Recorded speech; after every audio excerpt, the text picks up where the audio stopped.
Boa noite. No Jornal da Câmara de hoje, vamos mostrar o conteúdo de 2 projetos de lei que buscam a valorização do esporte amador. Projetos até R$3.000 para deslocamento de equipe, para investimento, para aquisição de material esportivo, para manutenção do projeto através de um edital público. Ronaldo Rosa pede melhorias para o trevo de acesso ao distrito de Invernadinha. É uma estrada de chão que passa paralela à BR-285 no bairro São José e as empresas estão tendo muita dificuldade. Nos dias de chuva é muito barro, nos dias de sol é muito pó. Parlamento investiga denúncia de fraude em licitação que concedeu área pública. Em nenhum momento a Prefeitura participou, acobertou ou soube de qualquer fraude. Que me parece, pelo processo, não existe fraude, existe uma discussão judicial societária.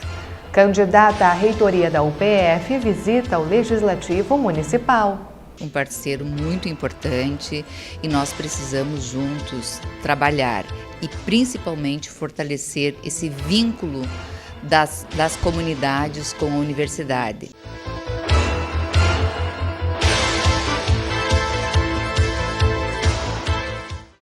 Segue tramitando no Parlamento Municipal um projeto que altera a lei sobre o incentivo ao esporte amador. A ideia de Matheus Vesp é instituir o programa Bolsa Atleta.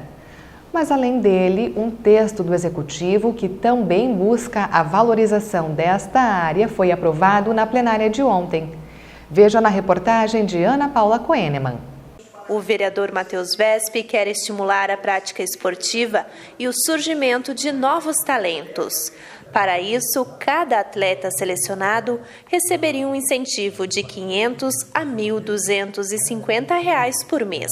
Muitos esportistas acabam ao longo do tempo tendo que abandonar o esporte por falta de recursos, tendo que dedicar exclusivamente a atividades profissionais e laborais. E dessa forma, o objetivo desse projeto, que é a criação, em suma e de modo sintético, do Bolsa Atleta, é possibilitar que essas pessoas que têm um potencial esportivo a ser desenvolvido não abandonem o esporte e tenham um custeio do Estado para, é claro, com isso, se dedicarem a essas atividades e, consequentemente, também incentivarem outras pessoas a aderirem ao esporte. O projeto diz que a bolsa será concedida pelo município pelo prazo de 1 ano, podendo ser prorrogada. Já a fiscalização e os critérios de escolha dos atletas cabem à Secretaria Extraordinária dos Esportes, com o aval do Conselho Municipal de Desporto. No tocante ao rendimento esportivo, pode, por exemplo, uma pessoa que joga de modo simples, assim, diríamos, sem o mínimo de profissionalismo, bocha, por exemplo, vir alegar que é atleta e, consequentemente, receber o Bolsa Atleta. Deve, no mínimo, demonstrar alguns requisitos, como comprovação de que possui títulos ou regionais, ou estaduais, ou nacionais, enfim, para que possa obter o apoio do município e, a partir do momento que receber o benefício, representar a cidade de Passo Fundo nas diversas competições esportivas que o atleta, porventura, vier a participar. Matheus Vesp ressalta que a nova lei vai possibilitar que atletas de Passo Fundo continuem participando de competições, já que o crescimento desses profissionais é de responsabilidade do poder público. Todos sabemos a precariedade do apoio do Estado para o desenvolvimento esportivo. Muitas pessoas até questionam que os atletas deveriam ter apoio tão somente da iniciativa privada, e nós sabemos que mesmo em países em que a economia é bem mais aberta, como por exemplo os Estados Unidos, os municípios americanos incentivam, por meio dos tributos dos seus contribuintes, o pagamento de bolsas a atletas. E por isso até que as universidades públicas nos Estados Unidos possuem tantos atletas, tantos times e ganham sempre competições internacionais e grande parte das medalhas até nos Jogos Olímpicos. Por quê? Porque tem esse apoio do Estado no desenvolvimento, é claro, dos atletas. O Executivo também apresentou uma matéria para fomentar a área esportiva. O líder do governo explica que a meta é instituir no município um programa de apoio ao esporte amador, visando a concessão de incentivos financeiros. vem para a Câmara com o intuito de criar a possibilidade de que programas ou pessoas que atuam na área esportiva do município possam se beneficiar de recursos que não são grandes valores, projetos até R$3.000, para deslocamento de equipe, para investimento, para aquisição de material esportivo, para manutenção do projeto através de um edital público. Então, esse é um avanço, uma legislação que está sendo pensada para dar o primeiro passo no apoio público ao esporte amador da nossa cidade. O vereador Alex Necker disse ainda que a criação do programa vai fortalecer o trabalho da Secretaria Extraordinária, que pode buscar verbas para o custeio dos benefícios. A secretaria era antes Secretaria de Cultura e Esportes, né? E aí o prefeito Luciano tomou a decisão de desmembrar a secretaria, criou a Secretaria de Cultura e criou a Secretaria Extraordinária de Esportes para que a gente pudesse trabalhar mais a gestão esportiva da cidade.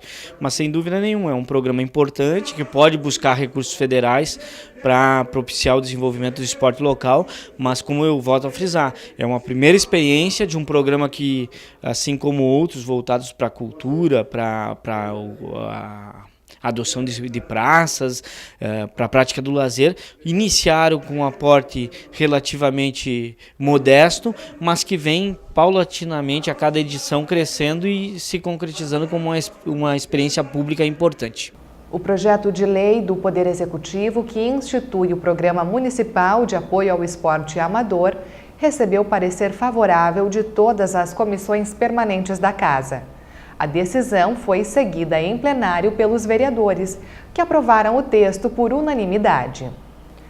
A busca por melhorias no trevo de acesso ao distrito de Invernadinha é uma antiga demanda de quem tem dificuldades para transitar pelo local. Agora, a reivindicação ganhou o reforço do vereador Ronaldo Rosa. Na semana passada, o parlamentar visitou a região e solicitou ao secretário de Segurança urgência nas obras. Ele também destacou que a área conta com empresas importantes para a economia do município.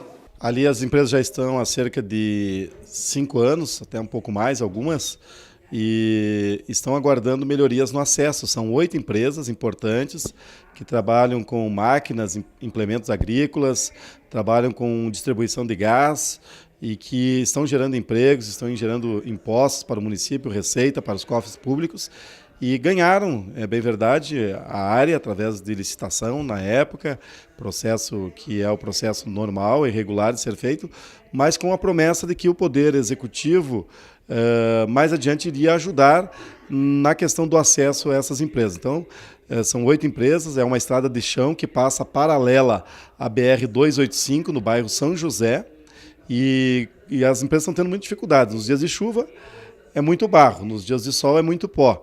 Então, até os clientes estão reclamando, está dando até prejuízos. Já tem veículos furando pneu ali, caindo nos buracos que existem nesta via e entortando rodas, enfim. Então, está muito ruim o acesso a essas empresas.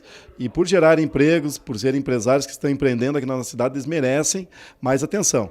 Nós fizemos uma indicação ao Executivo, um pedido de providências, solicitando as melhorias no acesso a essas 8 empresas, mas não vamos parar por aí. Nós já temos aí nos próximos dias agendado uma reunião, onde nós vamos levar o secretário de Desenvolvimento Econômico e o secretário de Obras lá no local, para que eles, juntamente com os empresários, e eu estarei presente, a gente possa colocar lá as reivindicações das pessoas e que eles possam, como secretários, como as pastas responsáveis por essas melhorias, dizer alguma coisa para aqueles empresários, se o município não pode fazer agora, que se tem um planejamento para se fazer no futuro, ainda mais que os empresários já se colocaram à disposição para dar uma contrapartida, ou seja, precisam mais mesmo que o Executivo opere, execute através da mão de obra e eles até se colocam à disposição para ajudar financeiramente no que for preciso investir lá.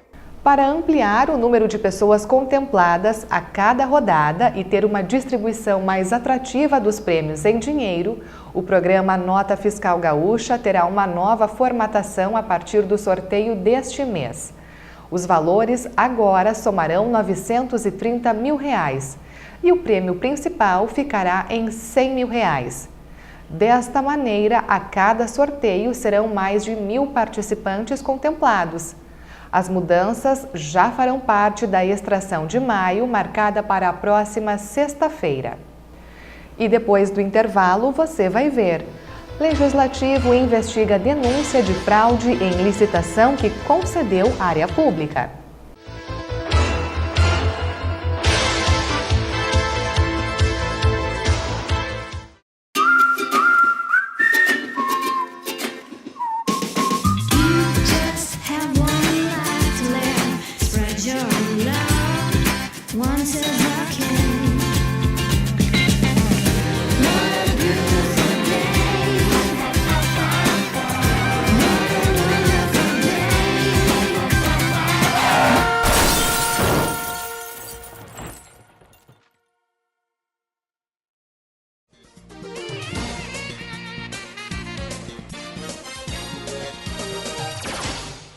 Das lágrimas da Mãe Preta surgiu uma fonte. Essa é a lenda do chafariz localizado na rua 10 de abril, esquina com a Uruguai.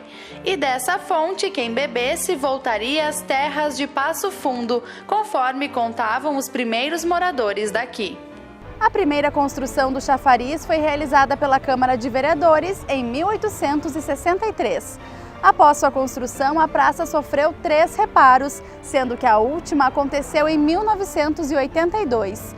Hoje, a água é imprópria para o consumo, mas o local ainda é visitado pela comunidade.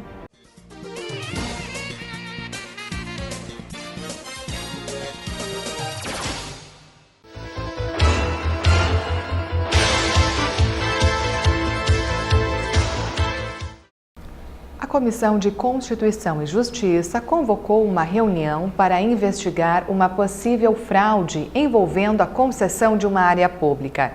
A notícia, veiculada na semana passada por diferentes órgãos da imprensa, foi esclarecida pelo Poder Executivo, que negou irregularidades na licitação.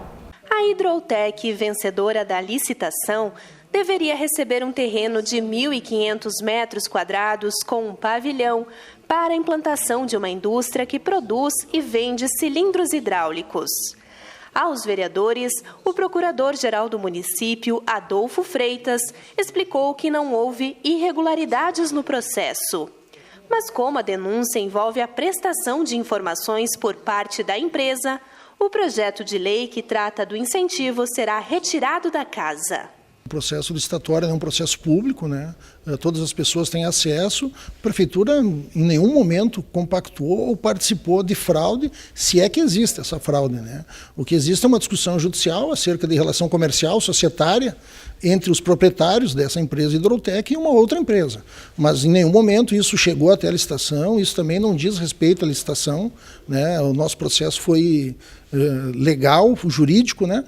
Mas claro, nós vamos tomar as providências de investigar se alguma coisa que pode ter sido dito nesse processo tenha reflexo na licitação, mas em nenhum momento a prefeitura participou, acobertou ou soube de qualquer fraude, que me parece, pelo processo, não existe fraude, existe uma discussão judicial societária. É uma área que é situada do berçário industrial no bairro Leonardo Ilha, então de pronto nós solicitamos o encaminhamento da retirada desse projeto da pauta e também da discussão da casa e que o Executivo pudesse levá-lo de volta para o Executivo, e assim então foi acordado aqui nesta reunião, onde o Executivo então está retirando o projeto da Câmara de Vereadores para melhor analisar os encaminhamentos que serão feitos.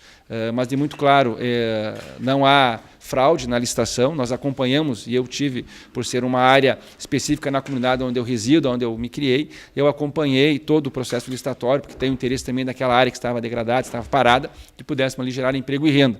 13 empresas na época participaram do processo licitatório, dentro dos trâmites legais, dos recursos que foram feitos, esta empresa Hidroltec ganhou, e aí nós aguardamos então os seus encaminhamentos, que veio essa denúncia. Agora vamos esperar para ver os encaminhamentos que o Executivo fará a esse processo. Amanhã será conhecida a nova reitoria que estará à frente da Universidade de Passo Fundo até 2022. 2 chapas disputam a preferência de cerca de 17 mil pessoas, entre alunos, professores e funcionários. Bernadette Dalmolin, uma das candidatas, visitou o Legislativo Municipal. A professora doutora Bernadette é cabeça da Chapa 2, intitulada Movimento Ação UPF. Desde 2012, ela ocupa a Vice-Reitoria de Extensão e Assuntos Comunitários da Universidade. Em visita à Câmara, a candidata à reitoria e os candidatos a vice-reitores foram recebidos pelo presidente Pedro Danelli e pelo vereador Márcio Patucci. O grupo aproveitou para reforçar os vínculos da instituição com o poder público. O Legislativo é sempre um parceiro muito importante e nós precisamos juntos trabalhar e principalmente fortalecer esse vínculo das comunidades com a universidade. Se nós tivermos essa habilidade, nós também temos a possibilidade de uma formação mais adequada àquilo que as comunidades necessitam. Então é fundamental que nós continuemos com esse diálogo, com essa aproximação, com esse cuidado, fortalecendo a nossa graduação, a nossa pós-graduação, a nossa pesquisa, mas sempre respondendo aos anseios que a comunidade traz, aos grandes problemas que a comunidade tem. Esse é o grande papel de uma instituição comunitária e nós faremos com muito diálogo, com muita segurança, com muito cuidado com a sustentabilidade, porque a vida de muitas pessoas passa diretamente por lá. Mais de 70 mil alunos formados ao longo da sua história, e isso potencializa cada vez mais não só o crescimento econômico, mas também o crescimento científico e a formação de profissionais para o mercado de trabalho, que é essencial.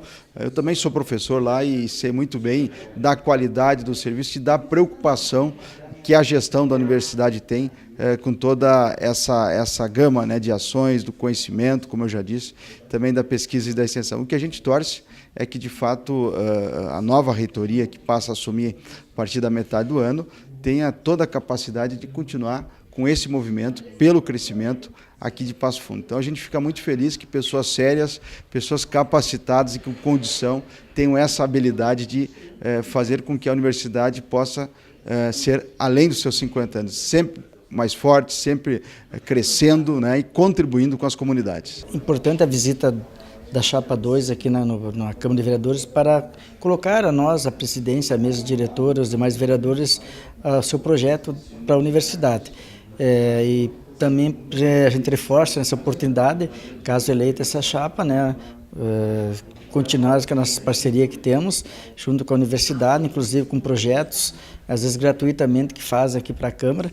Então é muito importante, a Câmara de Vereadores é a casa do povo e recebe todas as pessoas ou entidades ou grupos que queiram visitar a Câmara e estão a fim de trabalhar pela cidade, desenvolver a cidade, e a universidade é muito importante para Passo Fundo. Foi dito aqui que Passo Fundo tem uma história, né, antes da Universidade de Passo Fundo e após a universidade. Então é uma cidade que cresce dia a dia na área da educação, em todas as áreas, e é importante então esse grupo que assume a universidade agora, tem 2 chapas concorrendo, que esse grupo, a chapa vencedora, que continue o trabalho melhorando aquilo que pode melhorar dentro da UPF. A chapa 1, nominada de UPF+, também disputa a preferência da comunidade acadêmica.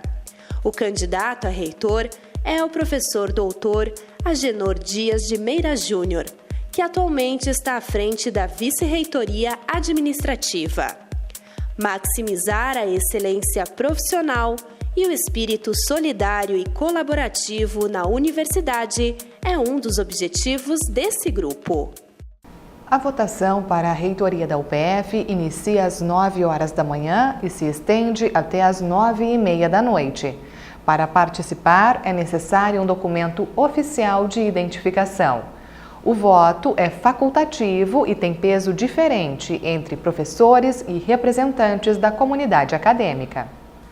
O livro Acerca do Circo pauta o literatura local, que vai ao ar ainda hoje. Vamos assistir um trecho do programa. O segundo trabalho da Sociedade dos Poetas Vivos, né? Nosso primeiro foi o Valdrada, né? Que nós lançamos em 2013, eu acho que foi o 14. Está aqui o livro. A gente já vai falar no Valdrada. Mas, assim, só fazer... que o Valdrada tinha uma linha condutora que eram histórias que se passam em Passo Fundo e que envolve um personagem infanto-juvenil. Sim. O Acerca do Circo tem a mesma proposta, só que tendo como pano de fundo a jornada de literatura. Por isso, então, a cerca do circo, que tem um trocadilho aí, né? Sim, Com claro. o circo da jornada. Eu falei pro Mingo que eu estava lendo acerca do circo, ele disse assim, que cerca. Que circo? Porque você ouvindo é cerca, não é? Mas a cerca é sobre. Você assiste ao Literatura Local logo após a sessão plenária. Uma boa noite e até amanhã.